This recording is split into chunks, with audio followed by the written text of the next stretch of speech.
looking at how ambitious the whole 24-hour economy program is, will the $4 billion be enough?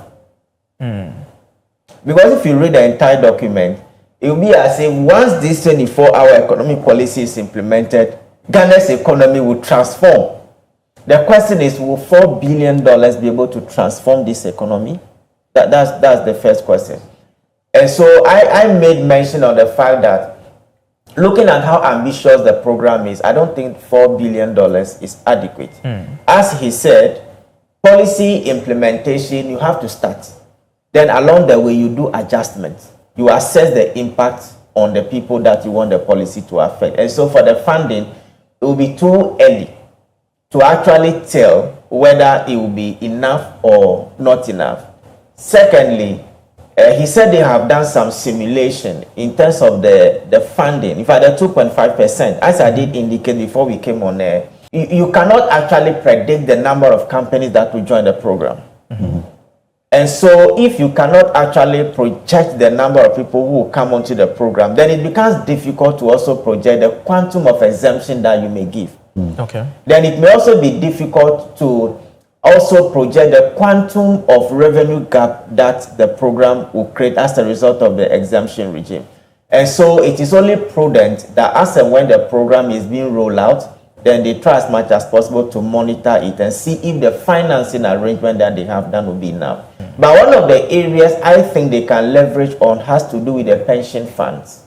Okay. In fact, as an investment banker and somebody who works directly with pensions products, it is projected that by the end of the year, the asset under management of pensions will hit about 100 billion Ghana cedis.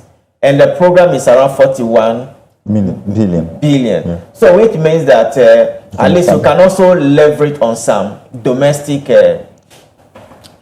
financing models. Yeah. So I think the pension industry is an area that they have to look for in terms of financing. Okay. Or there are so many asset management companies that are doing well over 500, or 200 million, 300 million, even so much liquidity in the system, so much. In fact, I'm sure reason why Bank of Ghana keeps on draining liquidity from the system in order to tame down inflation. So pension fund is one of the areas that they can look for to get, patient capital for the implementation of this. In any case, the retirement age in Ghana is 60 years. Yeah.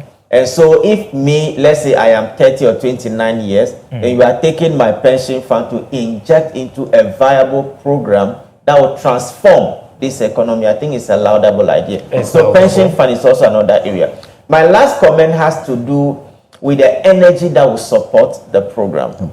We have witnessed doomsday in this country for so long a time. Currently, the energy demands of the country cannot satisfy households and businesses. Yeah. And now that we are adding on a mega project, do we have the energy capacity to speak? Because when we are talking about everything 24 hours, people will be working in the night.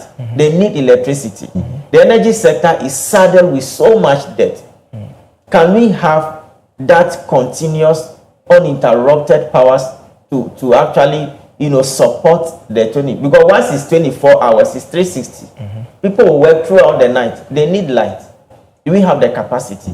So I think the energy sector is one of the areas that I'm sure it has been considered already because of the second gas gas project that the government intends to do. So my final comment is that the program is good. Okay. The program is ambitious. If it is well implemented, it will actually transform the economy. Okay. But the success of the program depends on two things. One, involvement of the private sector. Okay. And two, government ability to commit and honor its obligation, in the entire program. Wow. Because if government is not able to honor its part, government is not able to create the enabling environment, then the private sector may not be encouraged to come in, and that may not augur well for the entire program. program.